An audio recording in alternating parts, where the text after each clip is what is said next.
Hi guys, I'm Paul from Urban Constrictors. So today we're going to talk a little bit more about the business side of running Urban Constrictors. Now I've got a year under my belt of being a full-time breeder. I've been able to collect data and knowledge moving forward.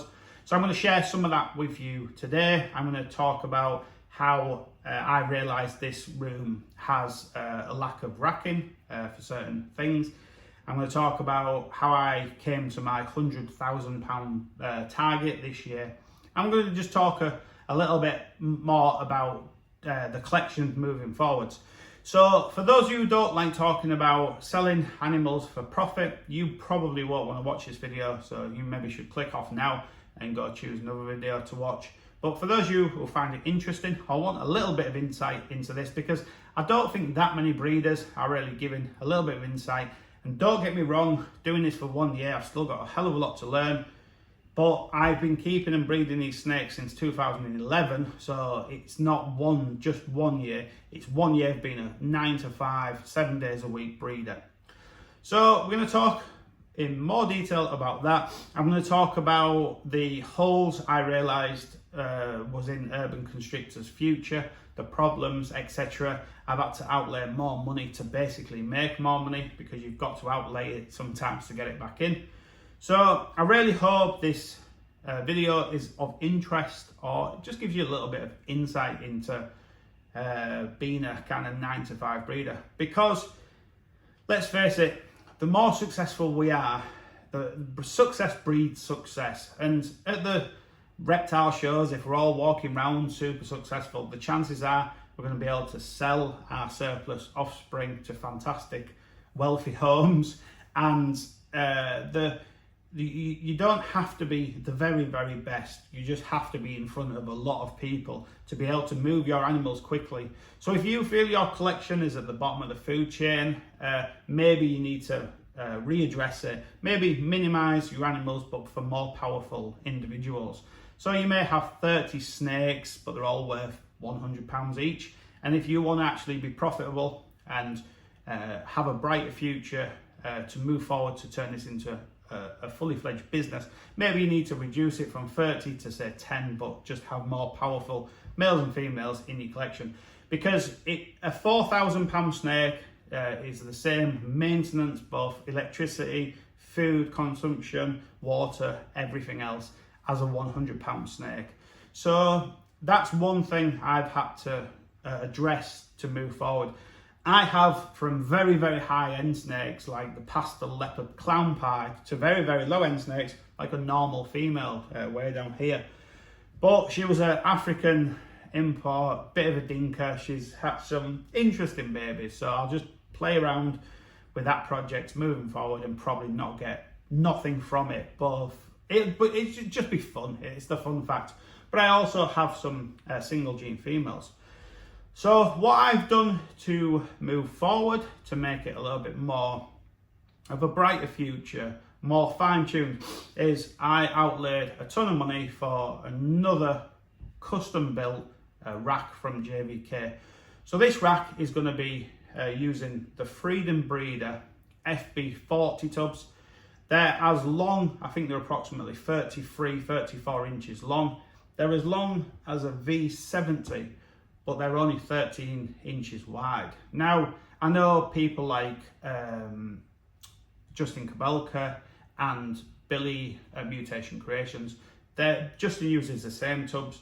Billy uses the equivalent in the ARS racks, and they have successfully bred in these tubs. So it really opens the scope of what you can do with this rack. Now, it's going to hold 40 tubs, so it's going to hold 40 females. It's a real versatile rack moving forwards. So the plan is, obviously all my hatchlings start in the incubator. Once they hatch and leave the egg, they go into an egg box with ReptiChip, a water bowl, and they live with their siblings until their first shed. Once they've all shed out, they get set up individually in the V18 rack. And then this is where I realised I'd created an issue for myself. Once I outgrew with the V18s, I thought, right, well, I need to go to the V35. But then I realised X amount of tubs are holding males that I cannot let go yet. And the rest of the tubs that are grow out females need to move into these tubs. But then that means some of these females need to move out. I thought, damn, well, that means my 90 breeder females, I don't quite have 90 yet, I have 76, but my 90 females, basically, it's kind of creating an Achilles heel. So I ordered the JVK rack, so now, moving forwards, it's a bit more fine-tuned, it's a bit clearer sort of vision. Once they grow out the V18s, the males move into the 30 tub V35 rack, and that's just kind of around the corner. So only males move into that. Females will move into the brand new custom built Freedom Breeder stroke JVK FB40. So the females will live in the FB40s until they graduate to the V70s. Now, if just by chance I one day have such an amazing, powerful collection that I can't let one female go, that rack gives me a little bit of scope to still breed in it on the smaller females, so it doesn't really create that Achilles heel that I currently have. So moving forward, it's super clear, super easy. I'll hold between 10 and 40 females to replace and upgrade my genetics in the V70s. They'll go in that rack. The males will go in that rack. I'll be able to hold 30 males, which 90 females divided by 30 males is approximately, well, it's free. So that means one male will see up to 3 females, but in true perspective, one powerful male will see more females, and then the backup males will just kind of lay in wait. So it kind of creates a finer tuned, better set up program. So once it's fully stocked and running like a finely oiled machine, it should give urban constrictors a fantastic bright future to move forward. And that puts me in a better frame of mind and motivates me further. So just outlaying that huge expense, because it was a lot of money. I think it's the very first one of its kind. I think it is. But it's a ton of money to outlay, but it's absolutely worth it. And once you've got it, and it's going to serve me well for many, many years moving. So currently I have 76 females breeding. Now, to set my 100 grand target, I did some very simple maths. And simple maths don't always come true at the end of something like this. But in layman's terms, this is just a very, very basic way of setting your stall out. But behind closed doors, I've delved deeper into it, really picked each clutch apart and the possible outcomes, taking the least desirable and the most desirable into perspective. And I really think my 100 grand target is absolutely doable. But because we don't all have the same genetics and the same snakes in our racks, we're going to just look at it from a very simple maths standpoint. So currently I have 76 females breeding. 76 minus 25, because roughly 25% of my females choose not to go on to lay. It was more last year, so I think it'll be less this year. But let's just work on the data I collected to move forward in this video. So 76 females, take away 25 is 57, because you're taking 19 females out of the equation. So if 19 of these females don't go on to lay, that'll give me 57 clutches. 57 times 6, because I have an average an average egg count of 6 eggs per clutch. I've had as many as 12 and I've had as low as 2. But on average, I'm working all the numbers out divided over the clutches I have each year. The average works out at 6. So 56 times 6 is 342. Now if I hold back 40 of them 342, let's say 30 powerful females and 10 powerful males, that gives me 302 babies. So that's 302 individual eggs. So 100,000 pounds divided by 332 gives you 331 pounds. So you guys have seen the snakes I've hatched. I've hatched snakes that have sold for over 5 grand. I've hatched snakes that sold for 100 pound. But my average sale is more than 331 pound. I hatched more snakes closer to 1,000 than closer to 300. So if every one of my snakes is worth just £331, and I do get my 56 clutches with an average egg count of 6, I will hit £100,000 this year. Now I know that's very simple maths, but it's a very simple way of looking at your collection. Why not share the information and maybe help someone who doesn't really understand how to work out what their collection can be? So if you have 10 breeder females, drop it down by 25%, gives you 7.5, times that by 6, and then work out what your target is. So if you want to do 50 grand, and then you work it out, and you have to hatch an average clutch, an average egg of say £2,000, then that's probably not going to be doable. So you have to look at it from a very manageable standpoint. So £331 is so doable as long as I get my 56 clutches.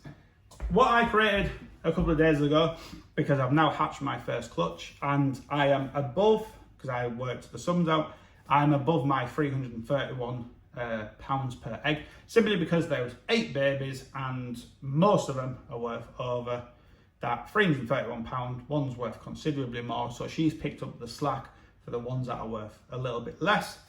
But a very, very simple kind of bit of information.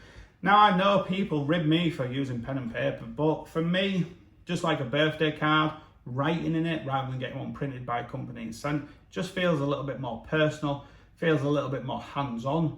So I'll stick with pen and paper, and I'll probably stick with it forever. I back up all my information on my iMac, and I am moving one of my iMacs into Urban Constrictors. So all my stuff is backed up, so should I ever have some water damage or anything similar, everything's backed up.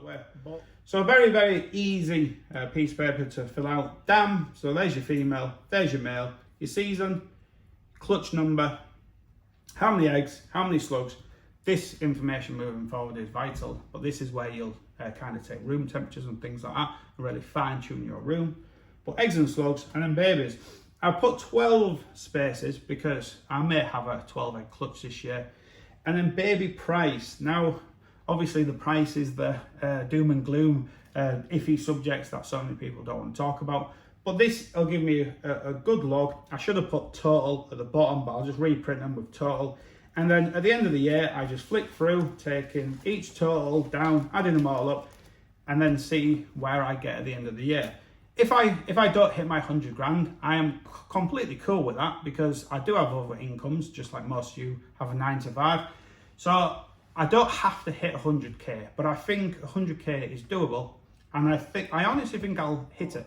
So I do think it's doable, and I do think a lot of you guys, with this little bit of simple maths and information, you can look at your collection, you can work out what you could make with the current collection you've got moving forward.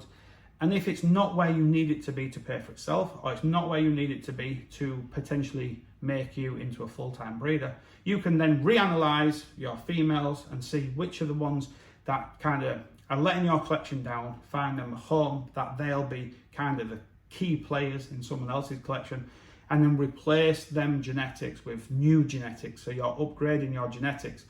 Each year I'm going to upgrade my genetics. Aussie Boyd's is one of the real standout guys for upgrading his genetics year in, year out, because as soon as he hatches a more powerful female, as soon as she's at a certain grammage, she replaces potentially her mother or one of her relations or one of the females in the rack, because he's constantly upgrading his genetics. Because I haven't hit my total number of females that I can hold, I haven't really had to upgrade my genetics, but we're getting there now. So it's really time to knuckle down, upgrade my genetics year on year, push Urban Constrictors hard, fast and forwards, and try and create the most brightest, positive future possible for Urban Constrictors. So if you like this video, guys, please give it a thumbs up. If you want to ask me any questions, drop them in the comments below, but try not to get funny and try not to ask questions that are kind of nothing to do with this video. And I'm not going to delve into any more figures. You know, I'm not going to talk about how much wage I take from Urban Constrictors, the tax, the VAT, my electricity consumption, all that. But I'm just giving you the number I want to hit, and then all the other things will fall into place at the end of the year.